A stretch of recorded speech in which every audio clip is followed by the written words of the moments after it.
Hello and welcome to KLM Institute. A major shock has hit the academic world, especially Indian students, as the U.S. government has revoked Harvard University's authority to enroll and sponsor visas for international students. This sudden move by the Department of Homeland Security affects nearly 800 Indian students currently studying at Harvard. These students now face a serious situation: either transfer to another university quickly or risk falling out of legal status in the United States. This action comes after Harvard allegedly failed to cooperate with federal demands for student protest records and disciplinary documentation involving international students. Homeland Security Secretary Kristi Noem accused the university of promoting a campus environment unsafe for Jewish students and supporting pro-Hamas sentiments. She also criticized Harvard's diversity and inclusion policies, calling them racist. The immediate concern is for the 788 Indian students who are already enrolled in long-term programs. Those graduating this semester may not be affected. But for others, including PhD scholars and postgraduate students, the future is uncertain. If they don't act fast and transfer to another SEVP-certified university, they could lose their visa status and face deportation. Harvard has called the government's move unlawful and has announced that it will challenge the decision in court. The university is also working on emergency plans to guide affected students. This is not the first time Indian students have faced immigration troubles in the U.S. In the past, there have been cases where students were deported under harsh conditions.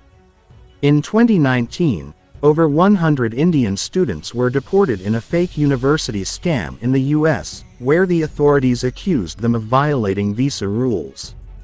Many of them claimed they had no idea the university was not real. In such situations, Indian students often find themselves in difficult and helpless positions, with their hands tied legally and no immediate support. Now, let's talk about politics. Many experts believe this move is part of a broader power play by the Trump administration. Donald Trump has been openly critical of Harvard for resisting federal directives that aim to dismantle diversity programs and limit pro-Palestinian activism. After Harvard refused to comply, more than $2.6 billion in federal research funding was frozen. This is not the only area where Trump has taken a tough stand. Recently, he also made headlines for targeting Apple's manufacturing operations in India.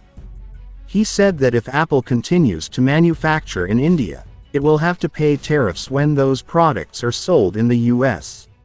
This puts more pressure on companies investing in India and could affect India's position in the global tech supply chain. So why does Trump appear to be playing a dual role with India?